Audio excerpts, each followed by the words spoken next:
Of you. हम पढ़ रहे थे चैप्टर नंबर 6 सोनपुर का मेला, है ना।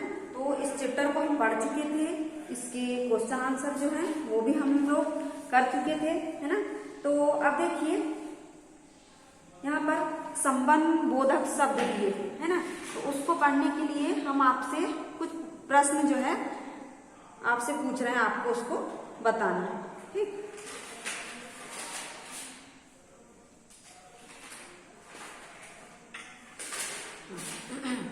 यहाँ पर देखिए ये एक पैराग्राफ लिखा है, इसमें लिखा है पिताजी छत के पीछे, है ना। तो हम इसको अंडरलाइन कर देते हैं, है ना। पीछे बने बगीचे में अखबार पढ़ रहे थे और मैं अपने कमरे के भीतर ठीक है पढ़ रहा था।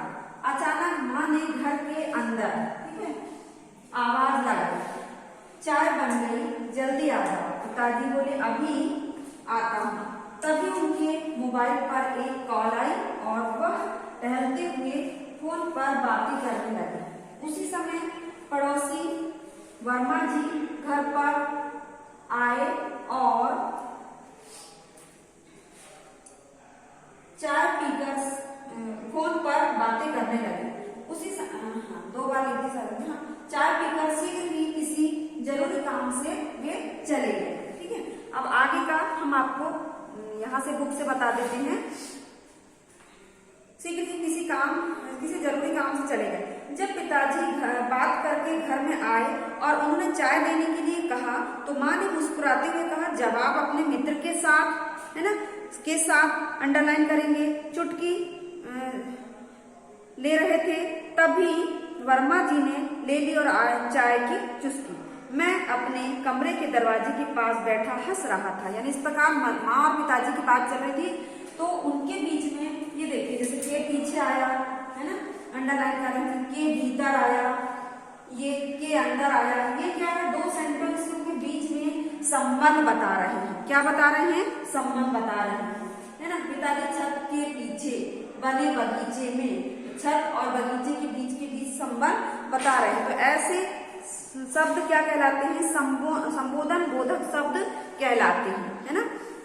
तो आज हम संबंध बोधक शब्द जो है आपको बताने जा रहे हैं, वो आपको सुनना है ध्यान से। देखिए पेज नंबर 53 आप लोग निकालेंगे, उसमें देखिए संबंध बोधक शब्द में माता जी, यहाँ पर तालिका दी हुई है, ये फर्स्ट तालिका है, सेकेंड। माता जी रसोई के है, तो माता जी रसोई के अंदर है, के अंदर को हम अंडरलाइन करेंगे।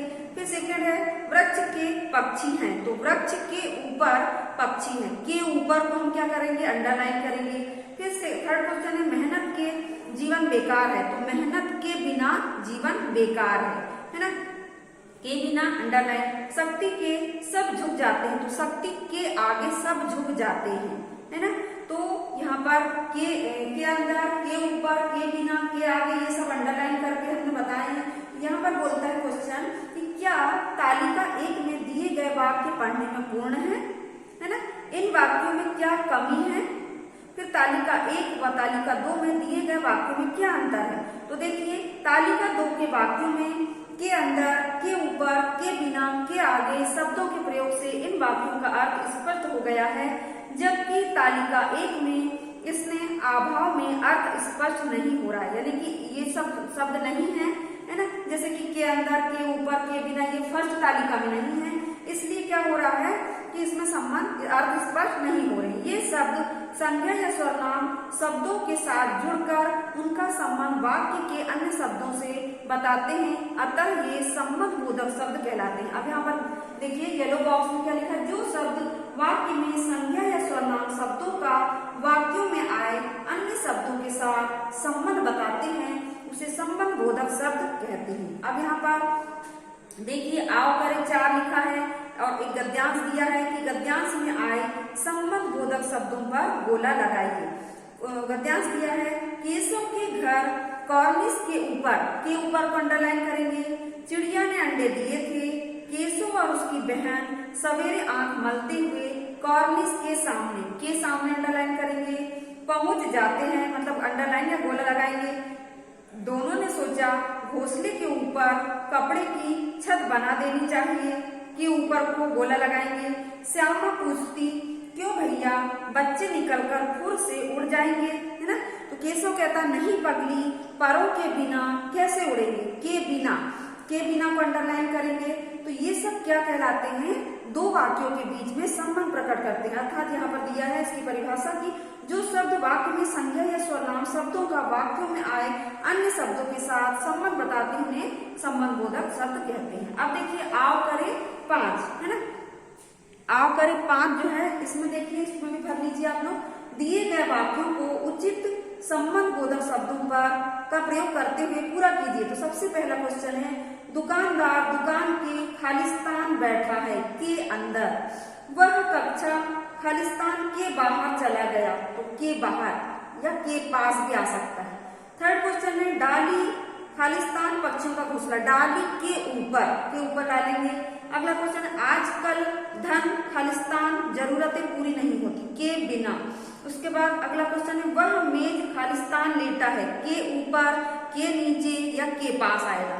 फिर वह अपने पिताजी खालिस्तान बाहर चला गया, के साथ या के बिना।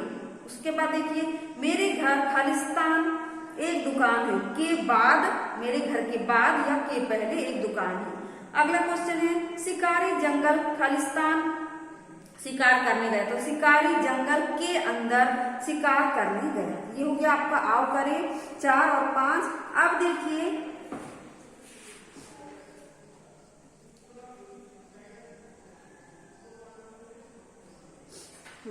देखिए, मेरी बारी 1 जो है आपको करना। तो मेरी बारी 1 में देखिए ये लिखा है, फर्स्ट क्वेश्चन 18 नंबर का पेज निकालेंगे आप, 18 नंबर का।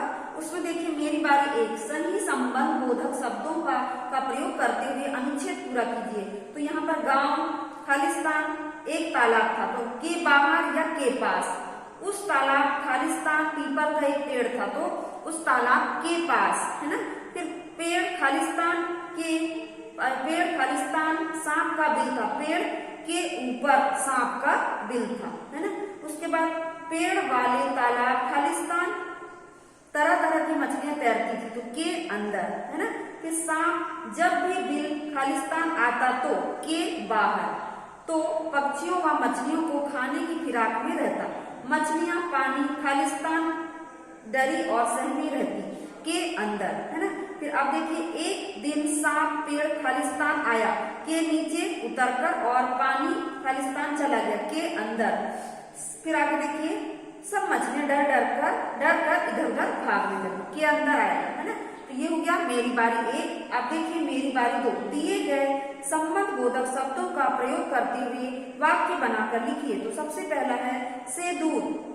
इसमें अपन बना सकते हैं कि उसका स्कूल उसके घर से दूर है।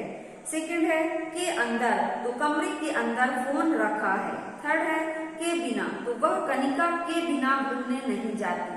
उसके बाद के मारे, तो वह डर के मारे कांपने लगी। उसके बाद अगला क्वेश्चन है के पास, तो मेज के पास टूटी हुई कुर्सी रखी है। अगला है के ऊपर, है ना, तो छत के ऊपर कपड़े सूख रहे हैं। फिर है अगला के सिवा, है ना, तो वह मीठे के सिवा कुछ नहीं खाती। उसके बाद अगला है के लिए, तो यहाँ पर मम्मी नायरा के लिए कपड़े लेकर आए। तो ये हो गया आपका, इसी प्रकार से आपको भरना है ना। तो आज आपका ये आओ करे 1, 4, 5 और मेरी बारी 1 हो गया। अब देखिए जो पैराग्राफ हमने यहाँ पर लिखे थे उसमें कुछ क्वेश्चन बनते हैं, प्रश्न बनते हैं। तो उसमें देखिए, हाँ, अब यहाँ पर लिखा है कि बगीचा कहाँ था। इसमें कहाँ था बताइए, बगीचा घर के पीछे या छत के पीछे, है ना। लेखक कहाँ पढ़ रहा था, कमरे के भीतर, है ना। माँ ने कहाँ से आवाज लगाई, घर के अंदर से। पिताजी किसके साथ चुटकी ले रहे थे, चाय की चुस्की ले रहे थे, अपने मित्र के साथ। लेखक कहाँ बैठा था, दरवाजे के पास, है ना। तो घर के पीछे, कमरे के भीतर, घर के अंदर, अपने मित्र के साथ, दरवाजे के पास, ये शब्द जो सब आए तो वो क्या कर रहे हैं, संज्ञा और सर्वनाम से जुड़कर उनका संबंध बता रहे हैं। तो ऐसे शब्द जो संज्ञा या सर्वनाम शब्दों का वाक्यों में आए अन्य शब्दों के साथ संबंध बताते हैं, उन्हें संबंध बोधक शब्द कहते हैं। तो आज आपकी ये क्लास यही समाप्त कर रहे हैं हम, है ना। ये संबंध बोधक शब्द, इसको आप अच्छे से पढ़ेंगे उसके बाद ये जो आपका फर्स्ट वाली जो बुक है उसमें 53 नंबर का जो पेज है उसका पूरा अच्छे से पढ़ के इस पर गोला लगाएंगे। और हमने बता भी दिए वीडियो देख के 4 और 5 में, और मेरी बारी 1 में, है ना। तो 1 भी हमने बता दिए हैं, ये आपको 1 भी करना है। और अभी 8 तारीख से शायद टेस्ट होने वाला फरवरी में, तो आप लोग टेस्ट की भी तैयारी करेंगे। उसमें जो 3 लेसन हमने पिछले टेस्ट में दिए थे, 3rd लेवल टेस्ट में, अब 4 जो लेवल टेस्ट होगा उसमें भी शायद 3 हम देंगे ही, जो अभी खत्म होने जा रहा है। तो आप लोग उसकी तैयारी करते जाइए, है ना। और आज की क्लास हम यहीं समाप्त कर, धन्यवाद बच्चों।